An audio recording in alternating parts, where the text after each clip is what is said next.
A história de amor que mudou a Rússia para sempre. Imagine uma menina de 12 anos, de olhos cinzentos enormes e cabelos dourados, entrando pela primeira vez no salão de baile do Palácio de Inverno, em São Petersburgo. O ano é 1884. Ela é a princesa Alix de Hesse, neta da rainha Vitória da Inglaterra, uma garota tímida que prefere livros e flores a festas. De repente, no meio da multidão de uniformes brilhantes e vestidos de seda, um rapaz alto de olhos azuis intensos para bem na frente dela e sorri. Ele tem 16 anos, é o herdeiro do império mais vasto do mundo e se chama Nicolau, ou simplesmente Nick para a família. Naquele instante, algo acontece. Os dois sentem. Não é só um olhar de criança. É um choque, como se o destino tivesse dado um estalo. Alix cora tanto que precisa virar o rosto. Nick fica sem palavras e assim, sem que ninguém imagine, começa uma das histórias de amor mais lindas e mais trágicas que o mundo já viu. Alix volta para a Alemanha com o coração acelerado. Nos anos seguintes, sempre que a família real inglesa visita parentes russos, Nick arruma um jeito de estar perto dela. Ele guarda flores secas que ela deixou cair, escreve cartas que nunca envia, desenha o nome Alix em papéis que depois queima com vergonha. Ela faz o mesmo. Quando tem 17 anos, Alix já sabe que só existe um homem no mundo para ela. Mas há um problema enorme. A avó dela, a poderosa rainha Vitória, odeia a Rússia, chama o país de selvagem, perigoso, gelado. E tem outro problema ainda pior. Na família de Alix corre um sangue doente, a hemofilia, uma maldição que faz o sangue não coagular. O irmãozinho dela morreu sangrando por causa de uma queda boba. A rainha Vitória não quer que essa doença chegue ao trono russo.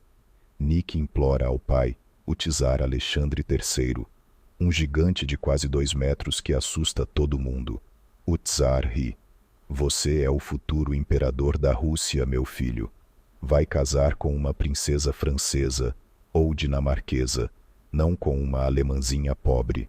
Nick abaixa a cabeça, mas não desiste. Em 1889, quando Alix tem 17 anos, os dois passam 6 semanas juntos em São Petersburgo. Todas as noites dançam, conversam em voz baixa, trocam olhares que dizem tudo. No último dia, Nick ajoelha no jardim e pede a Alix em casamento. Ela chora, aperta a mão dele e diz não. Eu sou luterana, você é ortodoxo. Eu nunca poderia mudar de religião, seria trair tudo em que acredito. Nick volta para o palácio arrasado. Anos passam. Nick se torna um jovem sério, fumando um cigarro atrás do outro, esperando. Alix fica cada vez mais pálida na Alemanha, recusando todos os pretendentes. A rainha Vitória tenta casá-la com um primo inglês. Alix responde: prefiro morrer. Então, em 1894, o impossível acontece. O czar Alexandre III, o gigante indestrutível, começa a tossir sangue. Os médicos não entendem nada. Em poucas semanas ele definha. No dia 20 de outubro de 1894, no Palácio de Livadia, no Mar Negro, Alexandre III morre nos braços do filho. Nick, com apenas 26 anos, é agora o imperador de toda a Rússia. O mundo inteiro olha para ele. E ele só consegue pensar em uma coisa: Alix. No meio do velório do pai, com o corpo ainda exposto na capela, Nick toma uma decisão. Chama a irmã de Alix, ela, que já é grã-duquesa russa, e pede: traga ela para mim. Agora. 3 dias depois do enterro, Alix chega de trem à Crimeia, vestida de preto rigoroso, os olhos vermelhos de tanto chorar pela avó que proibiu tudo. Nick a encontra no jardim. Cai de joelhos na frente dela outra vez. Eu não tenho mais pai que me impeça. Eu sou o czar agora. Case comigo, Alix, por favor. Ela olha para ele, as lágrimas escorrendo, e finalmente sussurra: sim. Mas nesse exato momento, enquanto os dois se abraçam pela primeira vez em anos, um vento forte sopra e apaga todas as velas da capela onde o czar morto ainda repousa. Os criados correm assustados. Um ícone antigo cai da parede e se parte ao meio. E ninguém ainda sabe, mas o destino acabou de dar o primeiro aviso. Dias depois, Alix aceita se converter à fé ortodoxa. A rainha Vitória recebe a notícia e tem um ataque de fúria tão grande que quase desmaia. Mas já é tarde. O casamento está marcado para daqui a poucas semanas, logo após o luto oficial. E é aí que tudo começa a ficar realmente sombrio. Porque o casamento mais esperado do século vai acontecer em cima de um caixão. 26 de novembro de 1894. São Petersburgo inteira está de luto pelo czar morto. As ruas estão cobertas de crepe preto. As mulheres usam véus escuros. Ninguém ousa sorrir. E é exatamente nesse dia que o novo czar decide casar.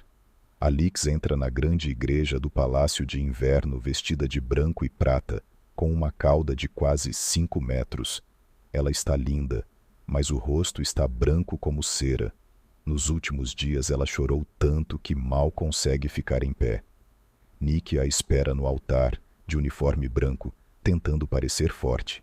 Quando os dois se dão as mãos dele tremem. A cerimônia começa. O metropolita levanta a pesada coroa imperial para colocar na cabeça de Alix. E ela se curva tanto, de tão nervosa, que quase cai no chão. A coroa balança perigosamente. Um silêncio gelado toma a igreja. Depois, quando trocam os anéis, Nick deixa o anel dela cair e rolar pelo chão de mármore. Outro mau sinal. No momento mais sagrado, quando o padre diz: "O servo de Deus Nicolau toma a serva de Deus Alexandra", um trovão ecoa lá fora, mesmo sem nuvem no céu.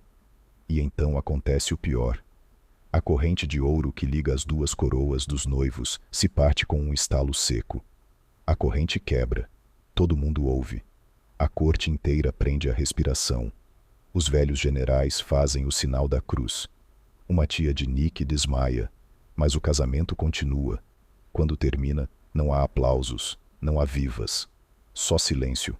Alix, agora tsarina Alexandra Feodorovna, sai da igreja agarrada ao braço do marido, e um primo de Nick sussurra: "Foi como um funeral com roupa branca." Naquela noite, sozinha no quarto imperial, Alexandra abre o diário de Nicolau e escreve com a própria mão: "Nosso casamento pareceu uma continuação das missas pelo papai dele. Só trocamos o preto pelo branco. Mas o amor dos dois é maior que qualquer mau agouro. Nos primeiros meses, eles são felizes como duas crianças. Vivem quase isolados em Tsarskoye Selo, andando de mãos dadas pelos jardins, lendo juntos, rezando juntos. Nicolau chama ela de Sunshine, meu raio de sol. Alexandra chama ele de Nick, meu amor, meu tudo.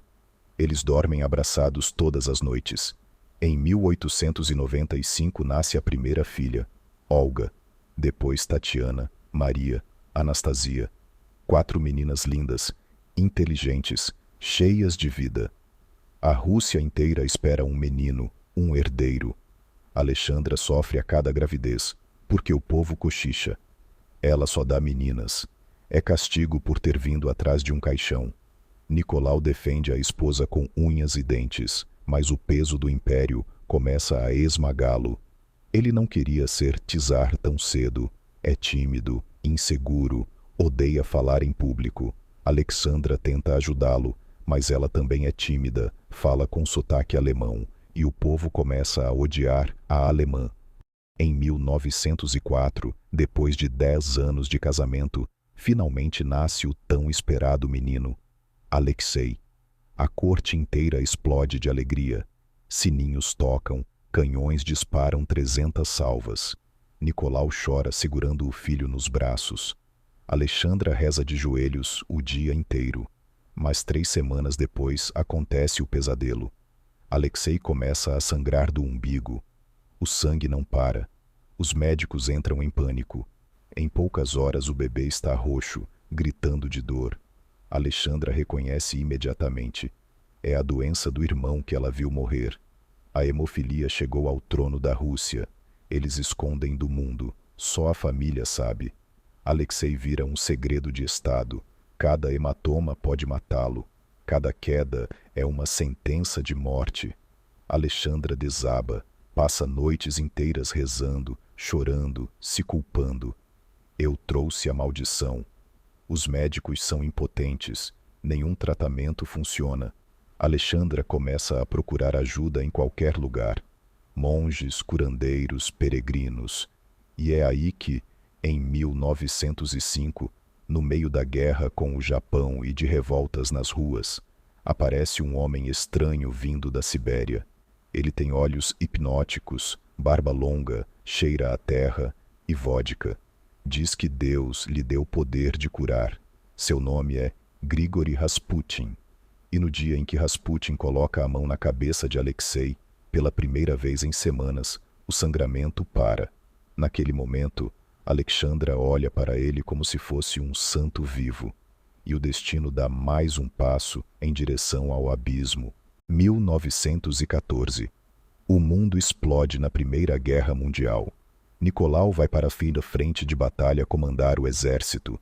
Deixa Alexandra sozinha no palácio com as crianças e com Rasputin. O monge agora entra e sai do palácio quando quer.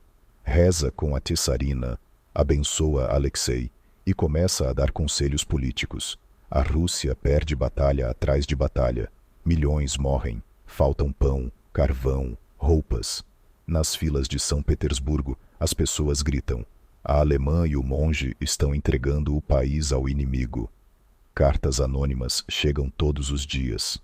Mate o monge ou mataremos todos vocês. Em dezembro de 1916, um grupo de nobres decide que chegou a hora. O líder é o jovem príncipe Félix Yusupov, um dos homens mais ricos e bonitos da Rússia, casado com a sobrinha de Nicolau. Félix convida Rasputin para uma festa noturna no seu palácio às margens do rio Neva. Rasputin aceita.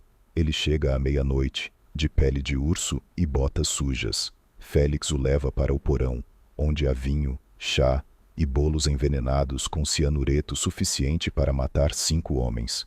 Rasputin come tudo, e nada acontece. Ele ri, pede mais vinho, começa a cantar músicas camponesas. Félix entra em pânico, pega um revólver e atira no peito de Rasputin. O monge cai. Os conspiradores gritam de alegria, mas de repente Rasputin se levanta, com sangue na boca, os olhos injetados, e rosna. Vocês são uns vermes. Ele corre para o pátio coberto de neve. Outro conspirador atira 3 vezes nas costas.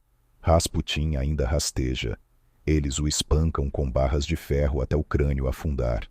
Amarram o corpo e jogam num buraco no gelo do rio. No dia seguinte, o corpo é encontrado. A autópsia revela o impossível. Rasputin estava vivo quando entrou na água gelada. Ele se afogou.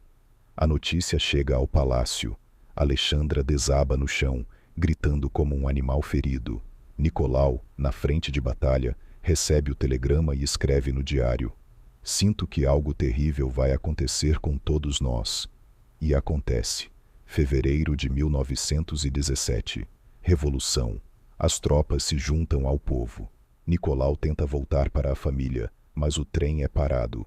No dia 2 de março de 1917, no vagão imperial, cercado por generais que já o traíram, Nicolau assina a abdicação. Ele não é mais czar, é apenas o cidadão Romanov.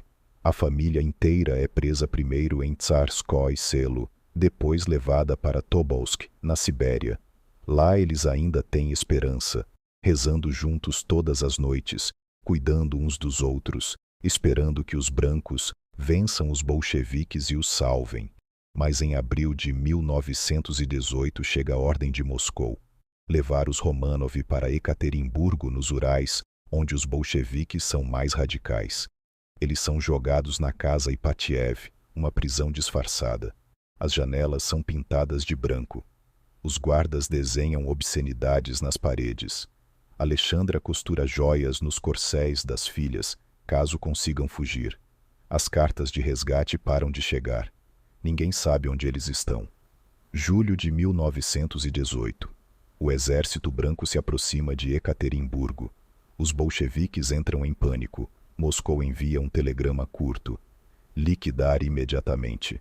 Na noite de 16 para 17 de julho, às 2 da manhã, o comandante Yurovsky acorda a família. Levante-se. Vamos tirar uma foto para provar que vocês estão vivos. Nicolau carrega Alexei nos braços. O menino está com as pernas inchadas de tanto sangrar. Alexandra leva uma almofada, porque não consegue ficar muito tempo sentada sem dor. Eles descem as escadas para o porão.